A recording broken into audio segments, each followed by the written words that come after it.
Hey everyone, welcome to my YouTube channel, Hauser Playbook. I'm Coach Hauser. For everyone that's been following me on this channel, I just want to say sorry I said I'd have a video out sooner, but I had the opportunity to go spend a few days with my son right before he started fall camp, which he actually started today.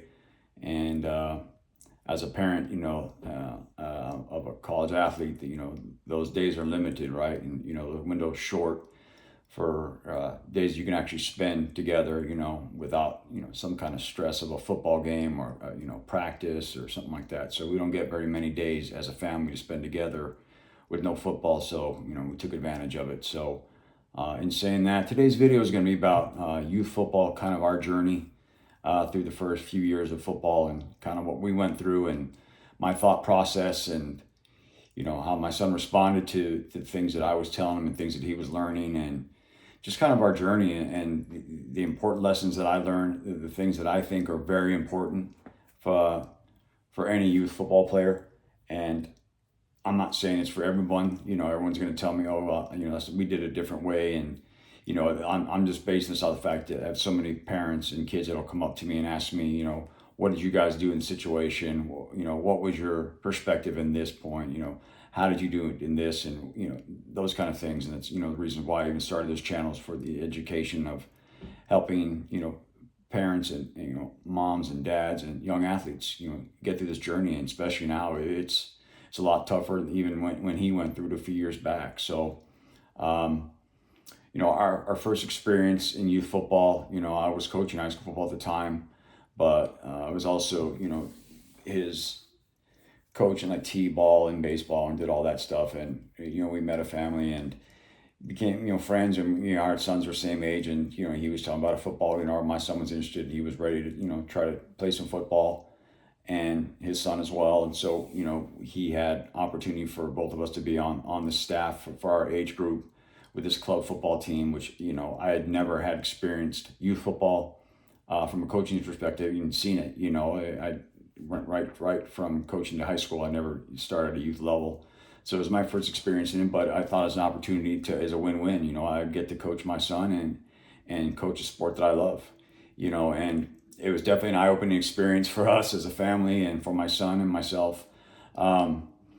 Anyway, we were coaches on this team, became coaches of this team, and I only knew one way to coach it, from a higher level, and intensity was tough, and it was a different feel. I had parents, kind of were thrown back by me a little bit. I was, very aggressive in my coaching style, and just, an understanding that a lot of these kids was their first time, including my son, and how to navigate that, and how to break down, drills for the kids to understand. You got to get a drill and and take it to its bare bones, right? And understand. But I also understood, into this process, if my son wanted to play this game, I was going to do it the right way. And what I believed was the cornerstone to making him successful in this game. And that was, through fundamentals and technique. And for me, it was never about the winning. And you can ask him to this day, I can't tell you how many times I would tell him, after a loss or after, we do something or someone had something bad to say about him or anything like that, I would always tell him, it's not about right now. It's about getting to our destination. What's our destination? Constantly remind him, when doors are shut in his face, it's fine. The door's shut. It's not, it doesn't matter. It's not, this isn't the end of the road. We have our destination. Get your focus ahead. Get your focus ahead. And that was, to this day, I always tell him that. To this day, I'm still telling him that, and going back, and I understand, at the youth level, as a family, you're trying to navigate, and, you're talking to someone who had a football experience and who has been coaching it. Even it was tough for me navigating, what club to join, and having somebody that we knew we could trust, and we went in and, on the same boat.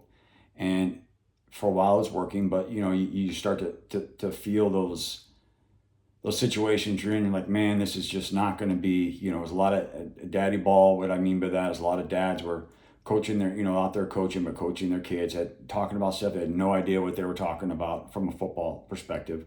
And, and I get it from, I'm not going to knock clubs, because at the end of the day, clubs got to make money. They got to do, they're always going to try to get the best players to join their club. And sometimes at the risk of not coaching the fundamentals and technique, which I'd always go back and forth with these guys, and it was just always seemed to be like a pissing contest. Who knew more, and you know, and what exactly was the right way to do things, and I had my point of view, and they had their point of views. At the end of the day, after that first year, it was kind of put a bad taste in my mouth as far as youth football and what direction I wanted to go with my son. But he got to play, and and it was fun, and it was great to see him, and you know, in that, and he enjoyed it. He loved football at that point. I knew he was kind of hooked on it, and and he got to hit, and that's the first thing you think of as as a parent in youth football, right? How are they going to react in that first hit? You're like, oof.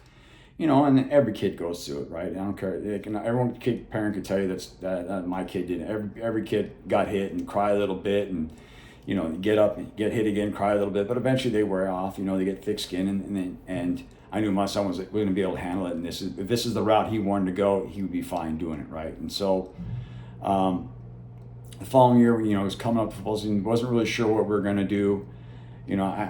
We could have gone back to that, but I kind of, burnt that bridge of that program because the owner and I kind of had words. And long story short, I had heard of a program that was coming to our high school that was going to be a feeder program for our school. And I was introduced to Coach Nua and 702 Island Warriors. 702 Island Warriors, shout out to all you Island Warrior families and players, and miss you all, love you all. And he had told me, hey, listen, you're here coaching, we're going to be using the side field for, we had a backfield that we were going to allow Island Warriors to use as practice fields, after our practices were done. And it was a win-win for me because I was at Liberty coaching, and I'd be able to go over and watch, my son, play. I initially asked if they needed coaches, and they're like, no, we're good. We're kind of setting and that's fine. I didn't want to, step on any toes. I already had a bad experience with it, but I still want to be involved. And, every day after practice, one of those things I could possibly go over there and watch and help if they needed help. So anyway, I just remember showing up the first day of practice, and I was like, good God. And the backstory is, I played college, and I had some Polynesian guys on my team, and of course they're huge, big men, right? They're just enormous. And, did my adult years in Vegas and the clubs and all that kind of stuff. And you get to see all the big Polynesian guys, and it's just what they're some of the biggest people I've ever met in my life. And, I just didn't understand, I'd never been in a youth level. And I remember the first day walking on that field, and I was like, good God. And, Coach Nua did tell me that, they didn't have a coaching staff for his age group. Right. And I couldn't do it. I was too involved with the school at the time. I had too much going on that I couldn't do it. And so the option is that he could play up. And I'm like, well, fine. What's a year? Big deal. He'll play up a year. And we walked out that practice. I was like, oh my God, I've never seen kids that big in my life. I was for sure. I'm like, there's got to be something going on with birth certificate records. Like there's no way. These kids coming out of the womb at 6'2", 200 pounds. And I was kind of nervous for my son, to be honest. And it was one of those things where like, well, you know what, let's see what happens. And he gets out there and gets hit a few times, and he gets up, and, we'll see what happens. And, they start off their practices hitting right away. I mean, and I will say this about the Poly community and family. They love football. They love toughness. And if your son can prove that he's tough and can take those hits and get up and, fight, they welcome you with open arms. And my son did do that, and they welcomed him in, and they treated him like family, and they treated us like family. And, it was a community thing. And the Polynesians are passionate about football. They love football. And if you're good at it, and if you're willing to work and stay humble, boy, they love you. And it's what we needed, right? And it's a big thing I'll tell parents, like, you got to find that team, that club team that, is doing more than just there to, you're just a paycheck to them, right? And they're not really teaching your kid anything.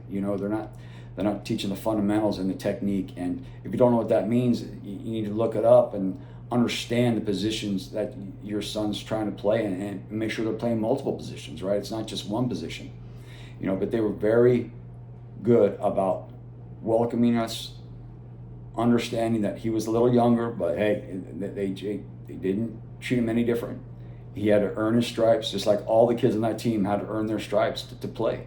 And I remember him doing his hitting drills, and boy, he'd get up, and I was like, oh, Coach Nua. I was on the sideline, I'd be, man, and he's like, hey, all the kids do it. They got to, how he used to say, let them get their lumps now. Let them get their lumps now. I remember, let them get their lumps now. He said every day.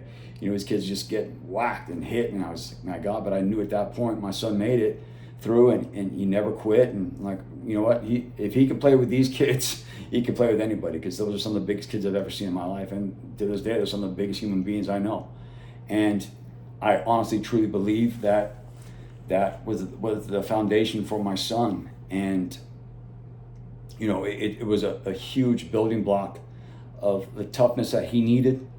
And, and I'll always be grateful to the Polynesian community and family, at 702 Polynesian Community Family, for just taking my son in and taking us in and just teaching him what I thought was important in football: discipline, the toughness that you needed to play this sport. And it was also a lot of technical work. I remember every practice, at that age, even all the linemen were doing ladder drills. And to this day, it's had an effect on me. And my kids get tired of me saying I have a ladder here at the house. And Kate used to come home and, hey, let's do some ladders. I try to get his sisters to do ladders. I'm a big ladder guy, because the reality is football. And I'll tell you, parents, you've got to have technique. And football, it's footwork. Footwork is the most important part of a football player's journey. They got to have footwork in every position. And, my son's a quarterback. And, you hear all the experts now saying, you see all the YouTube videos of them throwing, and everybody throws the same, everyone looks the same in shorts and all they can throw. But if you really listen to the expert, it's all about footwork. It's where your feet need to be. And in all these positions, you gotta be able to move your feet. And it's the biggest key. And starting at that young age, even in linemen, just getting the good footwork. And to me, there's not a better tool to use than the ladders. And if you don't know what a ladder is, Google it, and I might put on some videos here, some people that I recommend, videos of showing you how to do the ladders properly. But I will say as a huge foundation, and I got that from watching the Island Warriors. Every day those kids were doing that drill. And I said that, and that just kind of instilled the kind of stuff that I was looking for, right? The toughness that football needs, and the discipline and the work ethic. Those kids worked. And there was no favoritism. They all got yelled at. They all got yelled at by moms more than dads, which was, I'd never seen that before. I mean, moms on the sidelines and it was nuts, but it was great to see, and it was a humbling experience. And like I said, I'll always be appreciative of the Polynesian families that took us in, and their culture. And like I said, I believe it really set the stage for where my son wanted to go and be, and we did a couple years with them, and he wanted to play quarterback at the time, and they kind of had a kid they were playing, so we went to another team. And then within a year, I made a dumb move. I'm going to move off this team. We're going to try to do it our way, because I wanted to be involved, and I was actually starting to get involved, but I wanted more of a role. We put him on another team with another friend that I thought this will work, and it was a disaster. Ended up going back, and I got an opportunity. I got a call saying, "Hey, do you want to coach an Island Warrior team?" Like, I'm down. Like, let's make this happen. And my point to that is, I never settled on one team. It was never about trophies and wins. As much as I wanted to win, I wasn't. If we played good enough and we coached them well that week, we were going to win the game, right? But it wasn't the focus. The focus was getting these kids prepared for future, for college, for high school. And that was my thing with my son, is I didn't worry about all that stuff. So if you got a team out there, parents, and you're part of a team that's really good, yeah, I get it. Like, my son had, some played on some bad teams, and it's frustrating, see the kids that are, because they all go to school together, and they want to be a part of that, right? But I'd always have to remind them, like, our future is not this. Like, I don't care about the trophy in 6th grade. I don't care about the trophy in 7th grade. I don't care about the trophy in 8th grade. I care about you being, getting far in high school and then going on to college, and all this stuff is not going to matter in the end. Focus on what we need to focus on. Stay true to yourself. Stay humble. And, another thing we worked on was this football IQ. Those things, the fundamentals. the IQ, the football IQ was huge for me, for my son. And what I mean by that is every opportunity I had, everybody that knew anything about football, I'd put him in front of. I'd let him listen.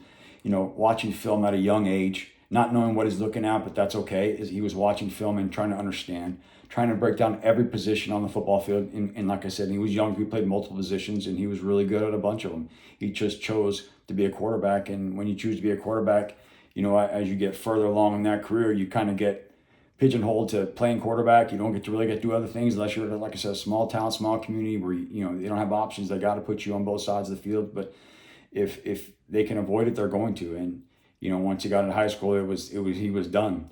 So it was just quarterback only. And so, like I said, fundamental work, and finding the right team, and then obviously finding the right coach in that process. That was important for us.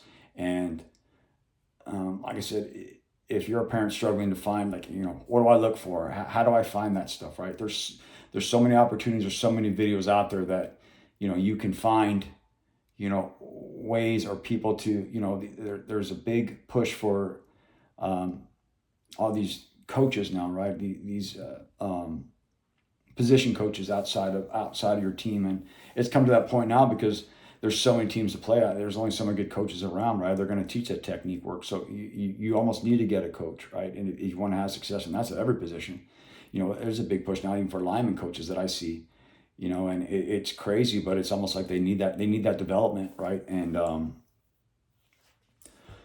so don't be afraid to, if you really want to do it, spend the time, spend the money to do it. If this is really what your son wants, then you'll go whatever you got to do and do whatever you got to do to get that to that point. And don't let that stop you, right? Don't let that stop you from, we're here to fulfill our kids' dreams as much as possible. And that was a big thing for us.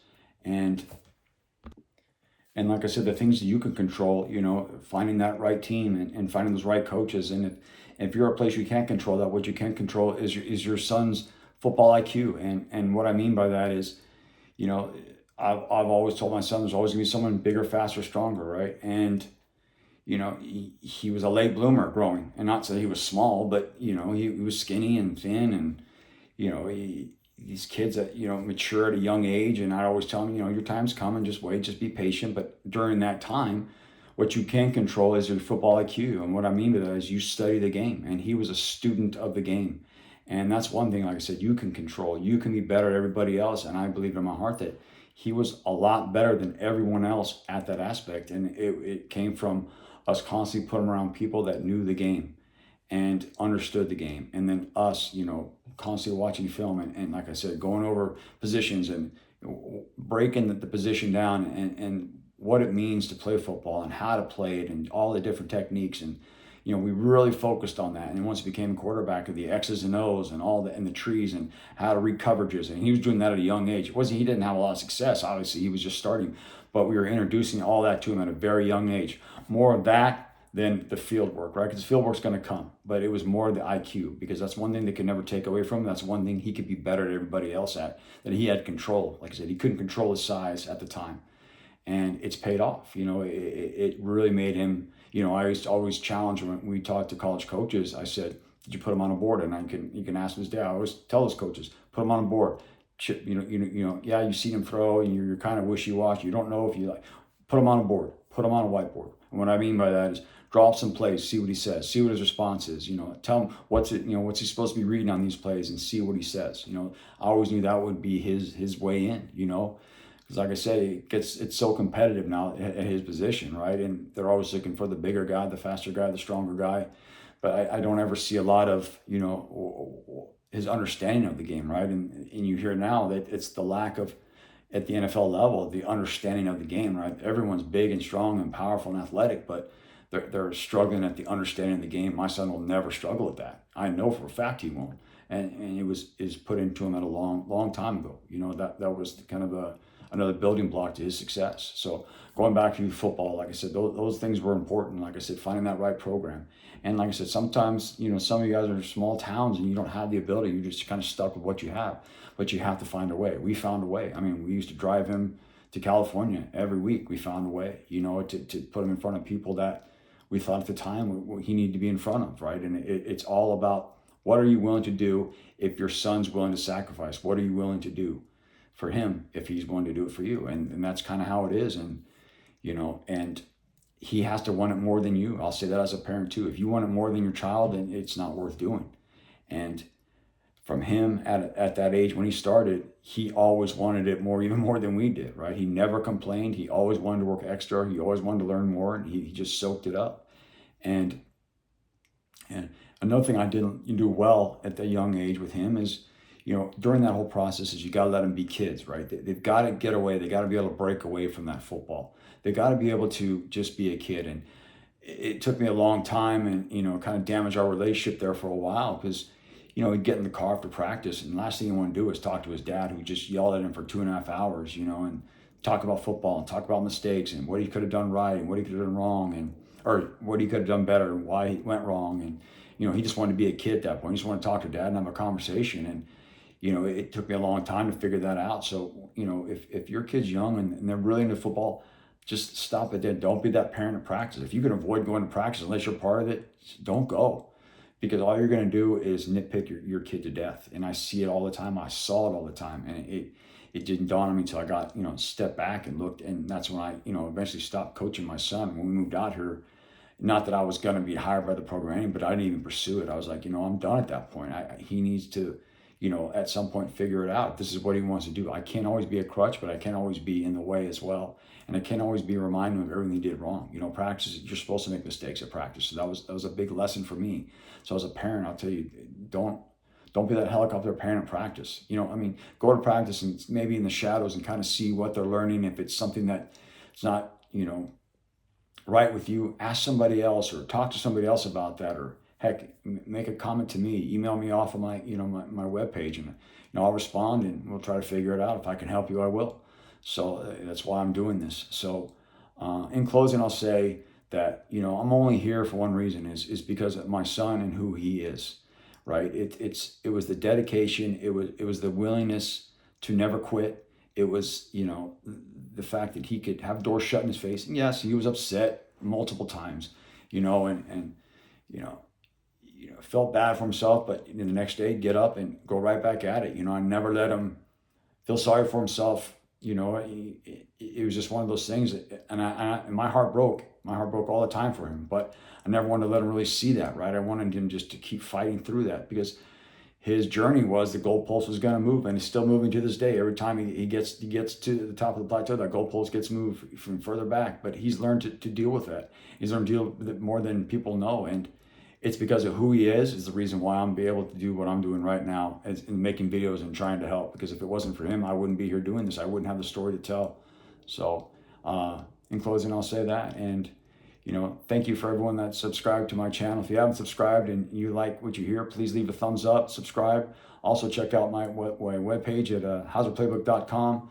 There I've got, my playbook is basically what we did, at different levels from Pop Warner through high school. Then all the different things that, that I've kind of figured out along the way that I think are important to helping your son, navigate high school and, what it looks like when coaches start calling you and you start calling coaches, and, what each, division looks like and conference looks like. And, now, what it means to have an agent. I'm hoping to have a NIL agent on here soon, and have a discussion with it, maybe shed some light to you guys. But things like that, things that we thought about and things that we didn't know that we need to think about. And I hope it's all there on that playbook. And if there's anything that you have concerns or questions about, please leave in the comments on there, or like I said, email me and I'll get back to you.